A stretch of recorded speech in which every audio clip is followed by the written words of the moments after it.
Good evening, everyone. I'd like to call the meeting of Charter and Rules to order. It's 6:32 on Thursday, September 30th. I'm Linda Vacan, Chair of the committee. With me, I have Howie Greeny, Vice Chair and Counselor at Large. In the chambers, we also have Mayor Murphy and Counselor McGivern.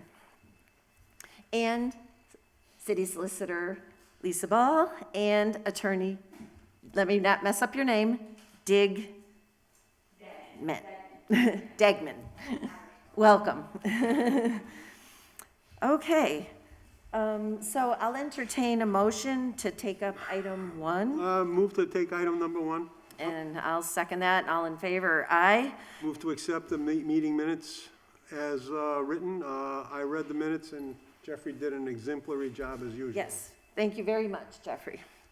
And I'll second that. All in favor? Aye. So the minutes are accepted. Move to take item number 2 off the table. Second, all in favor? Aye. Item 2, filed by Counselor Sullivan, that the DPW Commissioners and Sewer Commissioners meet with the Council to discuss merger of an elimination of the Sewer Commissioner and the sewer deficit. So this was tabled back in March, and based on the legal opinion we have received relative to orders, it's tabled so that legal can get back to us. They have, while they've been sorting out and their staffing is improving, they have not had an opportunity to address all of the tabled matters from this committee yet. And when I was reviewing it, I also noted that it was stale because I think it was filed in 2018. So I've asked the maker of the order to refile it. So it will remain tabled, but then once we get a fresh order, it will be properly tabled.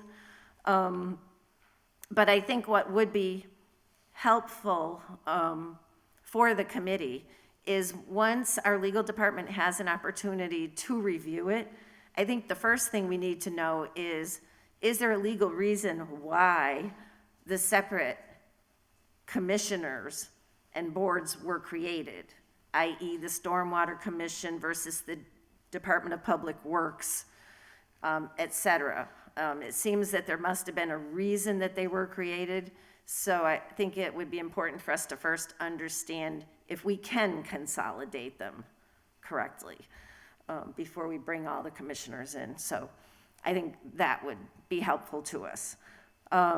So at this point, I think, given both situations, that it would be proper to All right, we'll move it back on the table.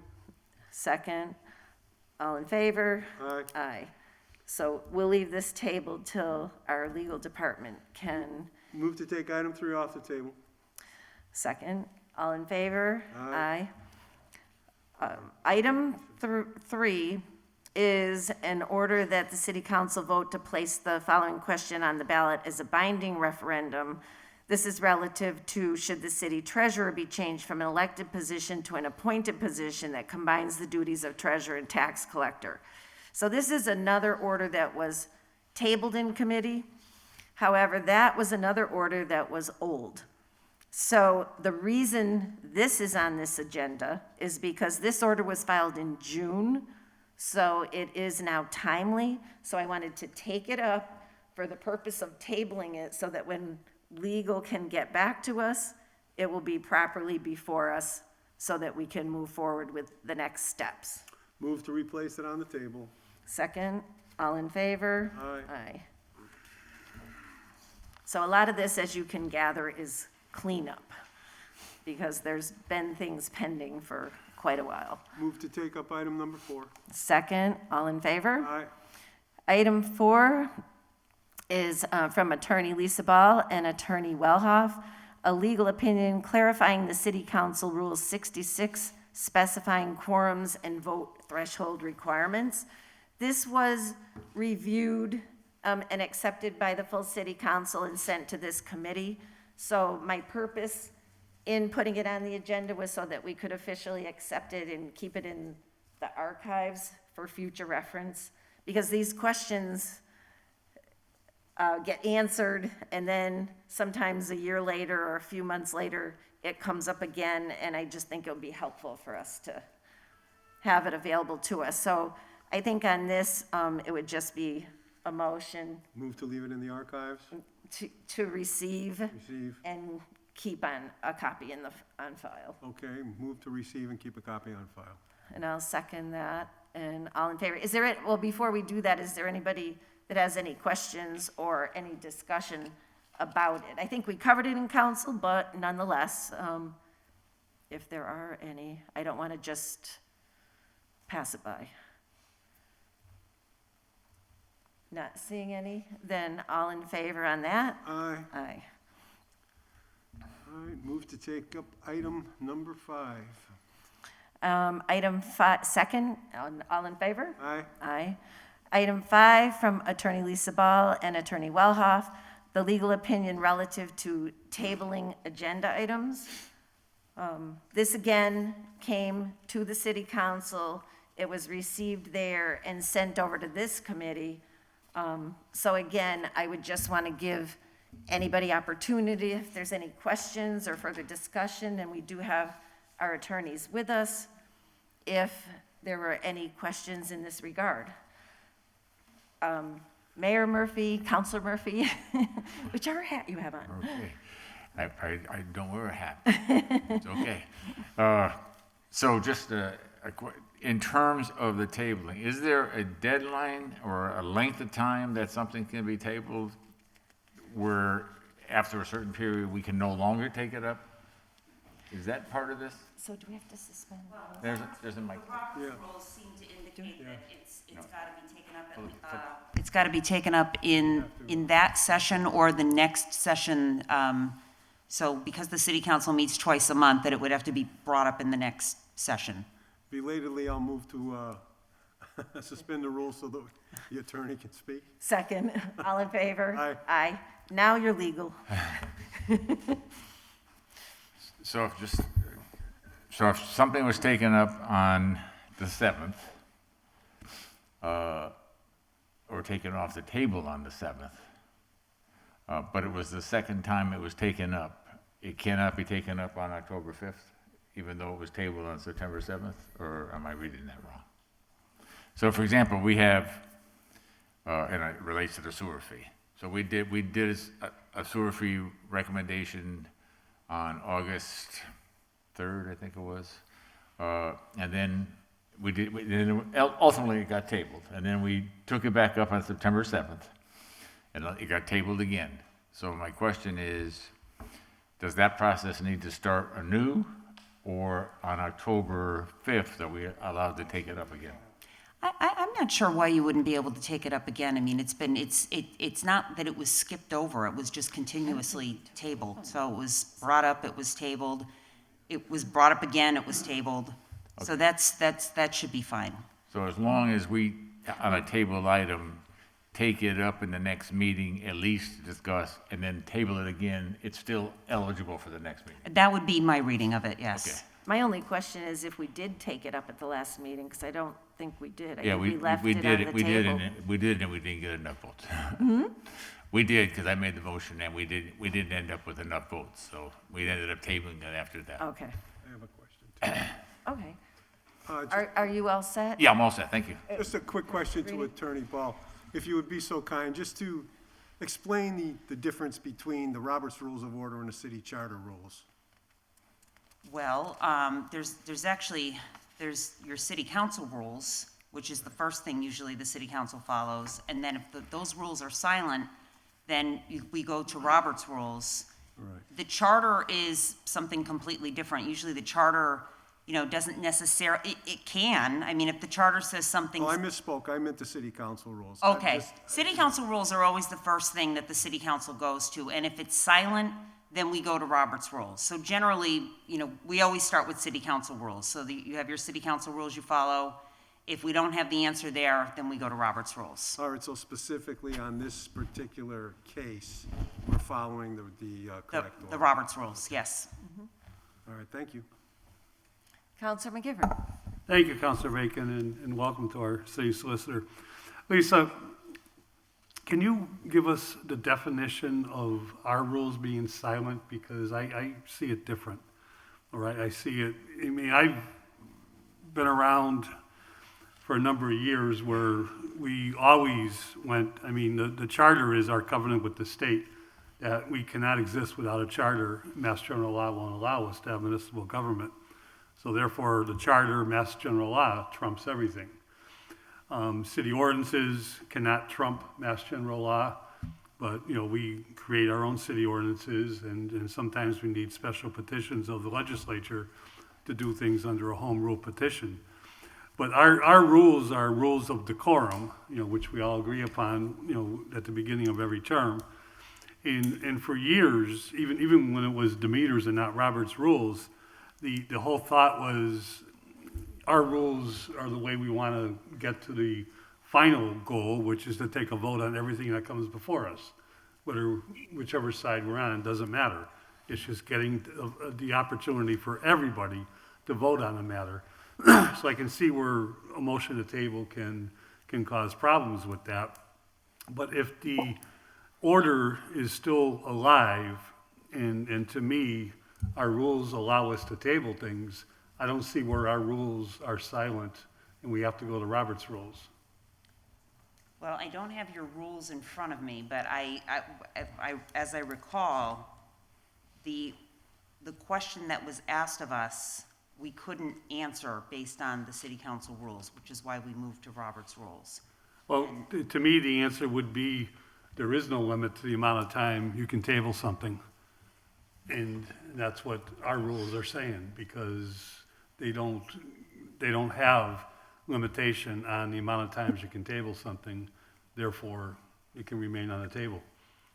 Yeah, I would have to look at the city council rules again to see if it's addressed anywhere in there. Just a thought, you know, and I you know, rules and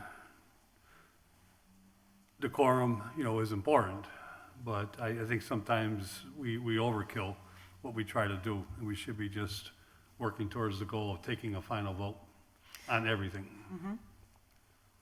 Well, and I would concur with that, and I would just offer another perspective also for consideration. For a matter to be tabled repeatedly because a desired outcome has not occurred because, say, there were 12 people in the room instead of 13, and it's simply tabled until the right people get in the room to get the right answer when the question's been asked and answered 3 times, to me, is using the rules in a way that does not get to the answer to the question. Because our rules clearly state if we have a majority and we have enough to make a decision, we vote and make the decision. So I think that's just another perspective to share when we're looking at our rules.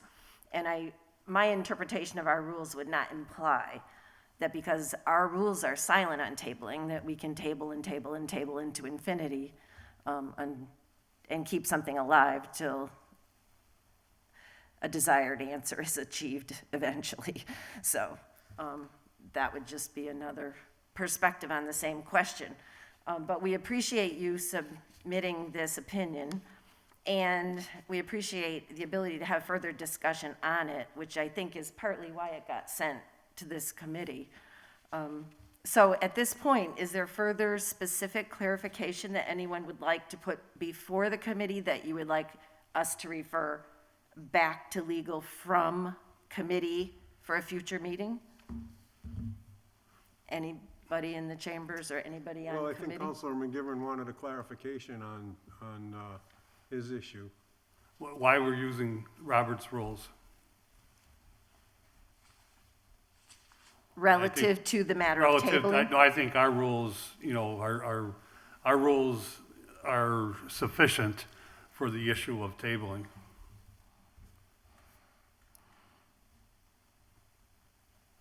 If I may. Counselor Greenie? Well, once again, too, I do concur with Councilor Bacon that the table until the desired outcome is achieved, I don't think is complimentary to the city council. Personal opinion. If I could just respond to both of my esteemed colleagues. You have the floor. Committees keep things in committee to kill them, and we know that. What's the difference? Want me to make some examples? That depends on the chair of the committee. It does, and that's wrong, because our rules do speak to that, where things in committee cannot stay in committee indefinitely. without reason and without work. And we can all point to every committee and find those examples. Almost every committee. Isn't this nice to have a mask on? I'm smiling. The eyes speak. We're all smiling.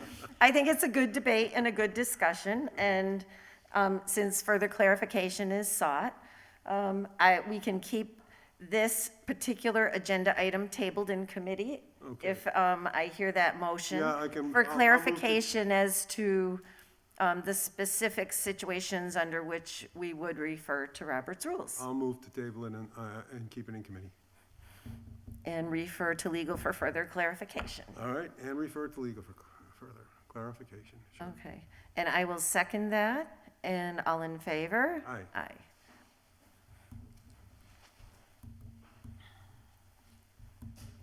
Just bear with me, I'm scribbling a note, so I picked the right one.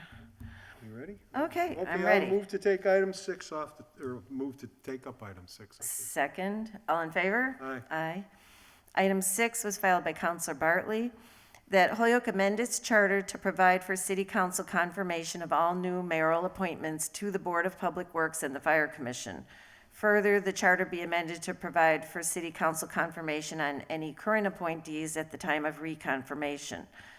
Moreover, the Charter and Rules Committee and the acting mayor consider whether to allow a nominee to either or both boards be appointed directly by the city council, as well as consider any other related actions. And that was referred to this committee. Counselor Bartley let me know that he would not be able to attend this meeting tonight because he has a conflict, but he did give us some information for consideration within committee and in the chambers. And so I would like to read into the record the rationale for the order and go from there. So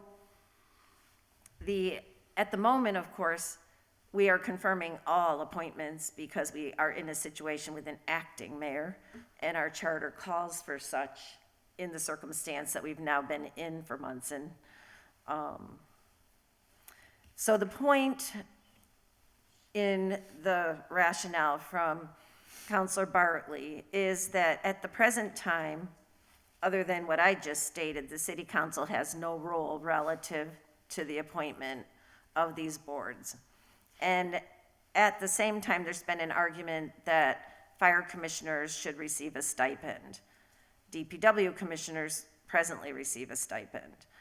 And the two boards are integral to the two major departments, and to not allow city council to interview and/or appoint and reappoint seems short-sighted. So city council works regularly with the boards, and if the city council approves this order and it's okayed by the mayor, this particular maker of the order is saying that he would be warm to a stipend for the fire department commissioners, et cetera. The second point, that the charter be amended to provide for city council confirmation of any current appointees, is that the purpose is to not allow current DPW, Holyoke Fire Department commissioners to continue along until they cycle off. So that if the mayor wants to reappoint current commissioners, then the appointment is subject to confirmation, city council confirmation. And then the other consideration of whether to allow a nominee to either or both boards be appointed directly by the city council. The maker says he did not discuss this with the acting mayor. The other prior points he says he did discuss with Mayor Murphy. But on this third point, he's hoping that there would be an allowance for the hybrid of appointments to the two commissions. In other words, that the city council could appoint one, perhaps of the Holyoke Fire Department members directly, and one DPW commissioner directly from a list of names generated by HR that would be provided to the council, as we do with other appointments. So that apparently was a third consideration that he desired to put forth for consideration relative to this. So I'm not suggesting that we need to take these up point by point tonight and come to a recommendation necessarily for the council, but I think it might be good to begin the discussion and then continue it when the maker can be available at a future meeting. But I will go by the will of the folks and the committee at this point. Counselor Greenie. I would just say it's very comprehensive order, and I think probably would have to be tracked even through finance and through different committees if it involves a stipend. And so it would be a little more complex than this committee, I think, to deal with. We'd have to get to other committees and so forth. So I don't know how we would deal with that or get to that point, but I think opening a discussion is a good idea. Okay. Mayor Murphy.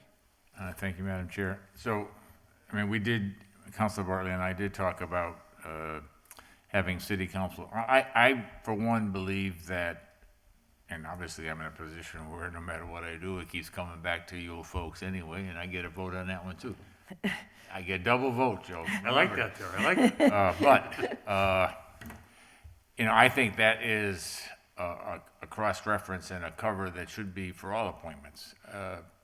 For a variety of reasons. And I'll go back to Mayor Dunn when he first came office, and one of my suggestions was, don't take this wrong, Lisa, but that the city solicitor be confirmed by the city council.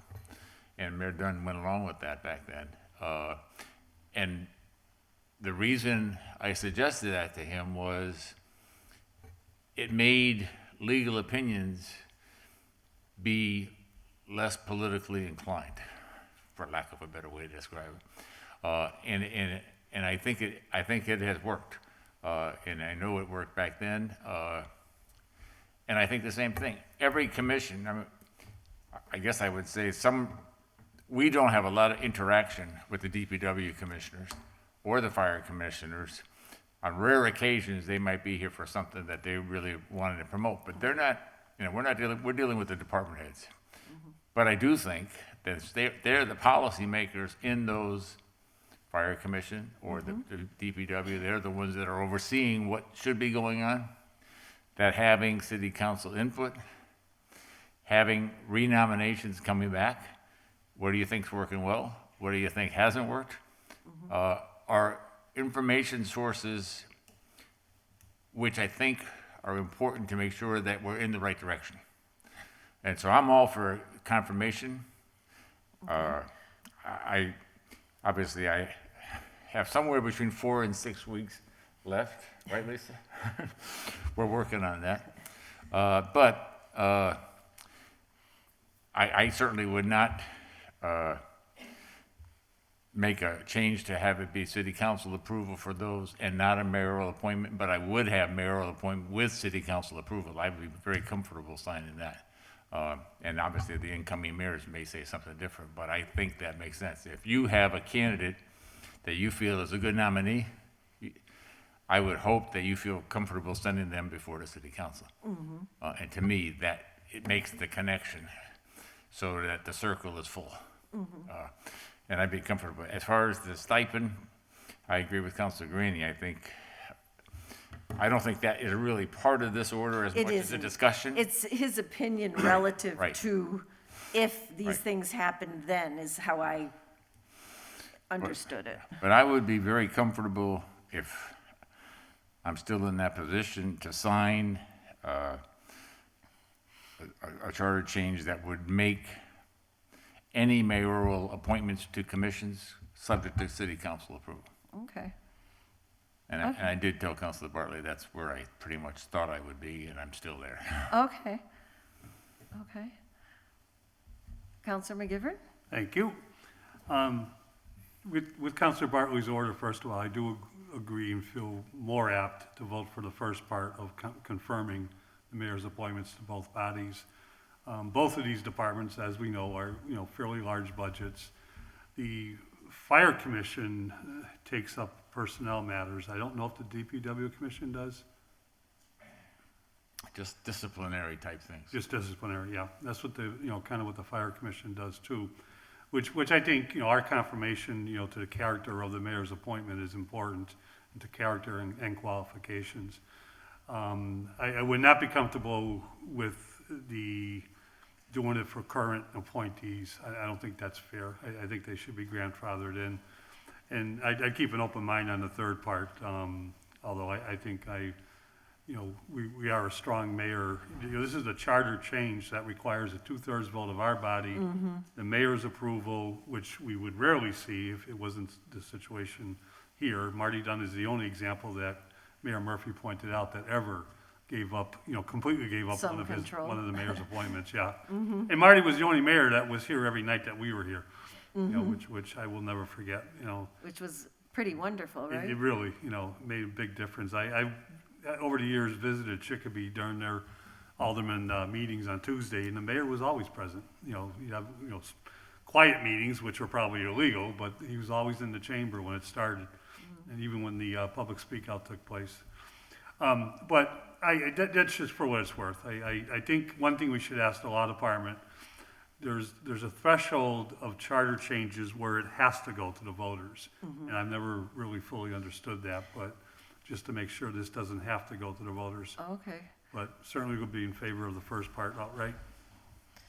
okay. Just quickly. So, Counselor Green, Just quickly as an aside, I believe Mayor Dunn also attended most school department meetings as the chair of the school committee too. He was very active in the city, and he was a wonderful mayor. Could we ask the city solicitor to, do we have to suspend? I think we're already under suspension yep. rules, so, yes, if you can answer us in the moment, but we also understand if you yeah. can't. I think In the moment, I don't want to give you a definitive answer on it, because I can't say for sure. There are certain items that have to go on a ballot and have to go to the voters, and others that just are more of a simple change to the charter, for example. This may not have to, but I certainly don't want to commit myself to that tonight, but we'll get back to you on it. Right. I mean, we did ask a separate question relative to combining collector and treasurer. We know that has to go to the ballot. And then we asked the other question relative to the next agenda item. So I think we almost have to go question by question to see if it hits it.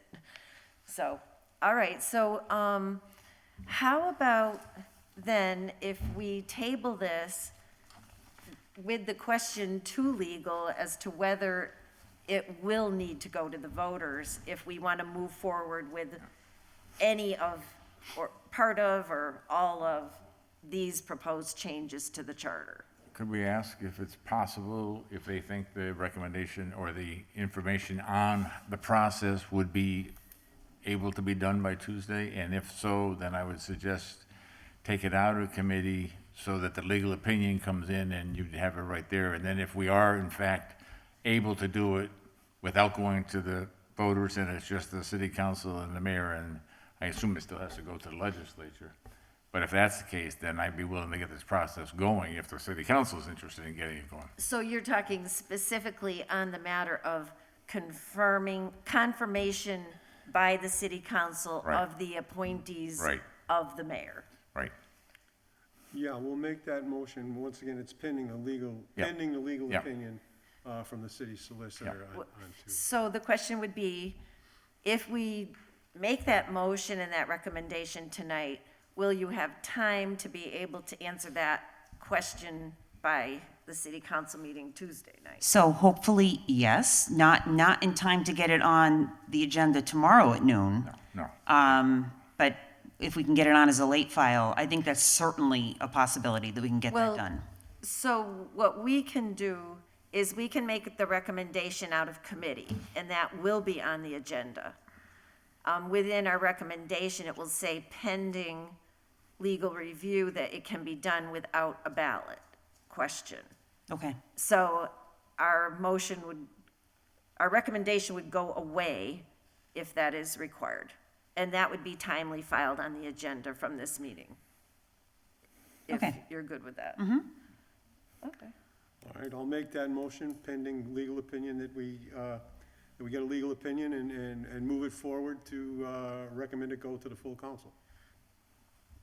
Okay, so the motion before us is that we are recommending to the city council that any mayoral appointment be confirmed by the city council, and that we are recommending to the full body that this be approved as a charter change as long as it does not require a question to go on the ballot. And I'll second that. All in favor? Aye. So we will recommend this to the city council, and if you get a chance just to send me the copy of that particular thing, that would be great. I've got my notes here, but, thank you, Jeffrey. Okay, thank you very much. Now, as far as the other recommendations within the order, perhaps we should, well, I don't know if we can really break up the order.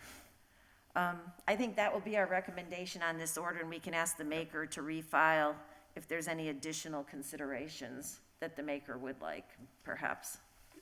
Yeah, that makes I mean, are there any other thoughts or opinions relative to, Well, because I would have to sign it, and I can sign the one you just talked about. I Okay. wouldn't, if it was to make all the appointments by city council only, I would not sign that, so it wouldn't get. okay, all right, well, But I that's definitely easy think enough. the idea, yeah, I definitely think the idea of having city council involved in the confirmation does make that connection, and I think that's the ultimate goal. Okay. Well, I say we move ahead with this, and then if the maker wants to have more considered, that can happen. It's, Okay? So all in favor? Aye. Aye. So this will be on the agenda for our next city council meeting. I believe Attorney Bissonette has joined us by Zoom, too. Oh, I see Attorney Bissonette is with us on the Zoom. Welcome. Thank you, Madam Chairman. I'd like to move to take up item number 7. Second, all in favor? Aye. Item 7, filed by Counselor McGee, ordered that the Law Department draft a home rule petition to be filed with the legislature to remove the residency requirement for city solicitor from Section 45 of the Holyoke City Charter. Section 45 of the Holyoke City Charter reads, "No person shall be eligible to any of the offices of the city government except superintendent of schools unless he is a citizen and has been a resident of the city for at least 2 years." Proposed amendment to Section 45, no person shall be eligible for any of the offices of the city government except superintendent of schools and city solicitor unless he is a citizen and has been a resident of the city for at least 2 years. So, Counselor McGee is not here, but I believe that he filed this order to help stabilize our legal department, and I've had an opportunity to speak with our acting city solicitor, but before we hear from her, Counselor McGivern? Section 45 of the charter, I believe, is deemed unconstitutional. It's something that we've not paid attention to, I don't believe, in decades. And I've always been under the understanding that the city solicitor's position is by ordinance only. And that, you know, what that means, it would be up to us without the legislature and the governor to weigh in on, but that's just a little bit going by memory. But when you read Section 45, it talks about eligibility, and you cannot preclude someone from running for office or being appointed to office just because they haven't lived in the city for the last 2 years. I don't know exactly when that was addressed, but I seem to remember that we addressed it years ago, and that's the answer that we were given. With a legal opinion, or? You know how many legal opinions I've read over the last 42 years? Well, I know, but when we don't have access to archives, we sometimes end up doing things over. Well, there is something in the law department that legal opinions are kept to be able to find them fairly simple, but I don't know if that still exists. We So- actually do have binders in the office with a lot of the, and now that we're, you know, more with technology and the computers and the solicitor drive, we do keep opinions, so we do have them. It's easier now. It but- is. Oh, for but sure, who yeah. knows when this originally came up? So anyway, before it was sent to committee, my understanding is there was some research done as to whether it could be done through ordinance, but ultimately it was found that the charter ruled. And so that's why it came here. So absent something that can definitively say to us we can do it in ordinance, I think that's why we have it here in charter and rules tonight. Now, if somebody at the state said we don't need to do that, I mean, I guess we could accept that if they gave us a finding. But to my knowledge, nobody has at this point. So this was found to be what we needed to do to legally accomplish what the intention is, as far as I understand. And I'm happy to address that, So- and just, if I may. Is everybody, Just a quick one. 1 second. Counselor Greenie? Just quickly, I think it's a good order. It addresses a situation that is sorely needed, and there must be a way that we can also implement this pending a legal opinion, because I think it's a critical need for the city at this point, that's all. Well, and the other question I would have is, if we have in the part that refers to other positions besides the superintendent and the city solicitor, is that resident of the city for at least 2 years thing still in there? Because we have so many positions where we say, you don't have to be a resident, but you have to move here within 6 months. So maybe in this part of the charter, it just lists certain positions and we're just picking out a couple of them? Is that what we're doing? So that's true. Okay. Yes, Okay. and it's, if I may, if you're ready to. Are we ready? Yes, I see no other counselors wishing to be heard, so thank you. So the ordinances do address the city solicitor and the duties of the city solicitor and what's required in that office, the fact that they need to be a resident. It's the charter that talks about officers of the city, which was a little confusing at first, because you look at that and say people who are actually elected to office and have to be a resident for 2 years. But when you Well, really. that makes sense, right? It did. And when we really looked at it closely and looked at who the officers were that were enumerated in the charter, there are specific people that are mentioned specifically in the charter. The city solicitor is one of them. There are others, the city marshal, the city, superintendent of public works. There are specific people that are mentioned in the charter that come right above that section 45. And it's section 45 that just says specifically, those officers, meaning everybody above that section, have to be a resident of the city to hold that office. So that's our interpretation. We've all looked at that. Usually when it's this kind of subject matter, it's great. We have 3 very qualified people in the city solicitor's office right now. Great minds coming together, looking at everything, and we like to have a consensus when we come with this kind of thing to the city council. So we all agreed this was something that needed to be done, not just with charter, but also with ordinance. And it's been filed, and I believe it's in ordinance waiting to be heard. And that's, going to be something that the city council can make a decision about in terms of how they want to see the law department be structured. Whether it's part-time, full-time, how many people, how many lawyers, how many paralegals, and the city council maintaining some control in terms of, how that department will be set up. But the charter is simply about the residency issue. And it just seems to me, at least from what I can see over the last 10 years, there really hasn't been any consistency in that department. And I think it's probably for several reasons, but one of the reasons is that the person has to be a resident of the city. And looking around at the city and, myself knowing so many of the lawyers that practice here in Holyoke and that are known as Holyoke attorneys, they simply don't live in the city. A lot of people that are just known as Holyoke lawyers, myself included, I live in South Hadley. And so I wouldn't be qualified to hold that position. And honestly, I can't, as I sat and thought, who could come in here and lead that office and be a resident of Holyoke and do it? I honestly, I can't think of anybody that can do it. And I think that department really needs some consistency, someone that is there, that is seeing things through from beginning to end. It's very difficult for us when there have been 3 or 4 lawyers before us that have handled the project, and then we're trying to bring it to the finish line, not having done it from the beginning. Right. So I think there's just a lot to be said that you have people that want to be there and people that are familiar with the office and that are familiar with, the various department heads in the city. And, it's somebody, there's a lot to be said, I think, for somebody who's there long-term and has that longevity. So I think in order to do that, we really need to change the residency requirement, I think, of that office.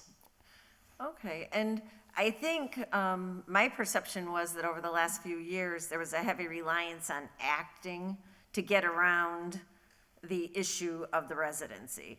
And so we weren't, in a sense, really following the charter. And I mean, I hear some of the arguments.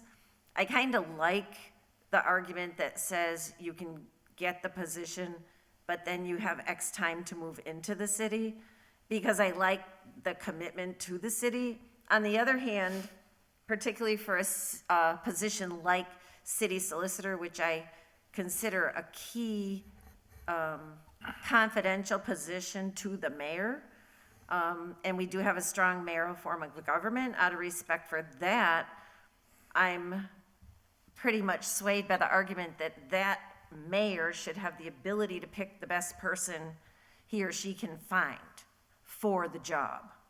And so that argument leans toward, opening certainly up the pool beyond a population of 40,000 people.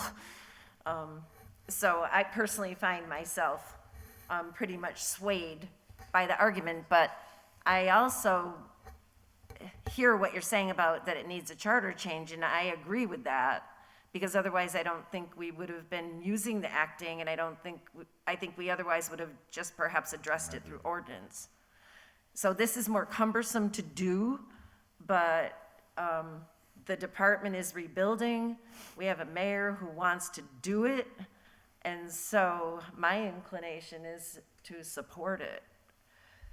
Yeah, definitely. I support the issue myself. Yeah, it's great to have a much larger pool, especially in a critical position like the city solicitor. This is, and as Attorney Ball said, consistency within the department will bring us a long way into the future. And I can understand that if somebody has an established residence in another community, and they have their house, they've been there for a period of years, they're not gonna wanna move into the city.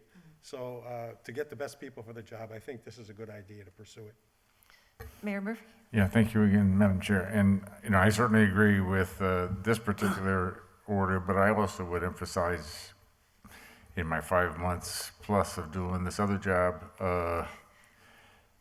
having worked with people who are not from Holyoke, but have a professionalism, knowing that their job is to serve Holyoke, is more important than a Holyoke resident who does not have the same job skill qualifications. And I do think I would really encourage the council to take a look at, are we better off, and I'll go with where you just talked about the 40,000, are we gonna get 5 heavily qualified applicants for this position who are Holyoke residents, or would we get more qualified applicants if we went outside? And we may be getting people who are outside who come in, they're dedicated to doing the job, which is the most important thing. While I think they end up having attachment to Holyoke, from everything I've seen, it's more important to me that they are good at their job. And then that just makes the connection to what's good for Holyoke. And I won't mention their name, but there are people I know that are doing that, and I think we need to really consider that in terms of applicants. And I think we'd open up a pool, and nothing against anybody that's working for the city, but I do think we would end up with the best candidates potentially. And if they're from Holyoke, I'm all for that. But I think the first thing we have to do in any job is who's going to be able to do that job the best for the citizens of Holyoke. Thank you. Well, then, let me open the can of worms and say, why are we only talking about one more position then, Well, from the list? I don't even know what the list is in the charter, to be clear. But I'm just saying, if the argument is a compelling argument, then why would we not want to give the discretion I would in all have, cases? I would I mean, be, and I'm just asking. yeah, I would be very comfortable doing that. I know when this was filed by Councilor McGee, and I saw it, I was very much in favor of it, and Attorney Ball and I have talked a little bit about it, talking about the potential of expanding that, but this was already filed, so it is something that I do think makes sense, and if we went through, if she would answer my phone calls, we could talk about it. I will But- say, though, if we do go to expand it, I think there is a fairly strong sentiment on the council by a number of councilors relative to residency, so I think it would complicate it. Yeah, I mean, I think But I will There are I will certain acknowledge that, but, there are certain positions that I think you're gonna get plenty of qualified Holyoke residents. But there are others that really require certain skills and certain expertise, that opening up the pool potentially gives you a better candidate than you could get just from Holyoke, and therefore you serve the citizens better that way. Counselor Greenie? Well, just in a sense of brevity, this is the issue that we're dealing with Right, tonight. it's all And I that's think before us. We should do this and do the proper research to take care of the other positions as they come. Down the road. Okay, so, do I have a motion? Oh, Counselor McGivern, I'm sorry. I didn't see your hand. I'm in favor of the intent of the order, I'm in favor of everything and agree with everything that's been said as far as the, removing the cumbersome of having a city solicitor be a resident of the city of Holyoke if we can find someone qualified, and I think, the mayor said that eloquently as you can. We want the best qualified person for this position and for a number of positions throughout the city. There are times when residency is important. But again, Section 45 isn't about a person becoming a resident. Section 45 says they have to be a resident for the past 2 years. And I can give you example after example after example, starting with the chief of police, where that's not true. So Section 45 to me, and I don't know the answer, but it's not, the language is outdated and archaic. It's not, I don't believe it's constitutional to say someone has to be, prior to being appointed, a resident for 2 years. And that's, to me, that's a big charter change if we have to change that. Well, I take your point, but if it calls for the person having to be a resident for 2 years prior, to make the exception that they don't need to be a resident takes care of the problem for the position. And then the constitutionality of the rest of the charter can remain quiet because we're not challenging it. We're just exempting a position like we did with the superintendent of schools by putting in except. So to me, it seems. Where else is the city solicitor in the charter, though, was my other question. Sorry to interrupt. It's mentioned specifically in section 34, section 45, and then what I was also going to bring up just briefly as a housekeeping matter, section 46, which is right underneath the section 45 that the order was filed on, talks about an officer ceasing to be a resident, and I would like to include that as well, just that so there is no confusion.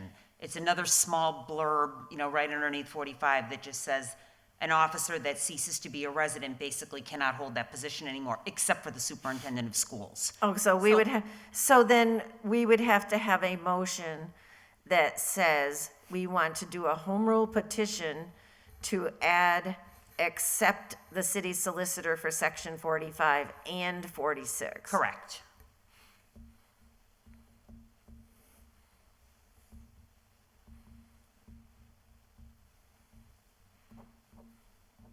All right, to me, it seems the cleanest way, so I would entertain a motion on it. Yep, I'll make that motion that we clean up sections 34, 45, and 46, and move to edit the city charter or do whatever we have to do to make those changes. So, Is it possible? I just sort of want to just state it a little succinctly, if it's all right. Just to say that the proposed amendment would be that no person shall be eligible to any of the offices of the city government except superintendent of school and city solicitor unless he is a citizen and has been a resident of the city for at least 2 years. And then in 46, also adding city solicitor to accept superintendent should the person leave the city. Correct. And so that is, I'll second that motion. Well, just to make sure that there are no other sections or there's no other language in conflict with those things too, I think it would be prudent that we get a city solicitor to come back with the cleaned up language so that we can read the language and once again ponder it and make sure that everything's copacetic before we move on it. Yeah, we will need legal form, Yeah. right? I mean, this sort of was written in the order as legal form, but particularly if we have to talk about 46. Well, we certainly, I didn't draft the legal form yet, but I have it started. I just I didn't want to present that until we had the Right. discussion on it. Sure, and I appreciate that. We haven't done well when the legal form precedes the debate. We've had to fix our ordinances more than once. So, so then the question is, if we wait for the legal form, we'll have to have it come back to committee, or we could move it to the council pending the legal form at the meeting, if you can be ready for Tuesday in the same way we did the other one. And we're going to do our absolute best to get that ready for Tuesday. All right? I'll make that motion, yeah, that All right. we approve pending legal opinion and refer to the full city council on Tuesday. For legal form, yep. Yeah. All right, and I'll second that. So, all in favor? Aye.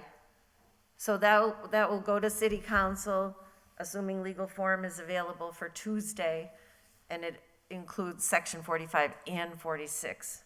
Yes, and that will be a late file, just so, Well, our recommendation will be Regular. in order on the agenda, and then Okay. if the legal form is physically there got it. with Okay. the president, we're good to go. Okay. Okay? And if it's not, then we can't. Right? Yeah. Okay? If All I right. could just make one public comment. Yes, you may.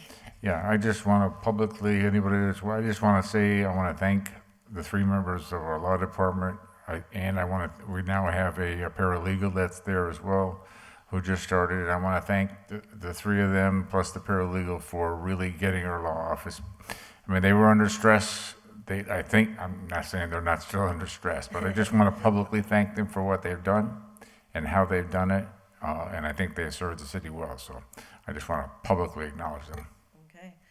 And I will echo that sentiment because I had the opportunity to work with Attorney Ball under a prior administration and found it to be just a wonderful working relationship between the department, the council, the mayor. And so this has been a breath of fresh air. But I also want to commend you because I see the city hall as being open to the public in a way that, even in spite of the masks and the COVID, in a way that it has not been for 10 years. So I'd like to commend you also. So thanks to everyone tonight for your input, your discussion, and I'll see you on Tuesday. Move to adjourn? Second, all in favor? Aye. Thank you very much. Thank you. Thanks, everybody. Good night. Good night.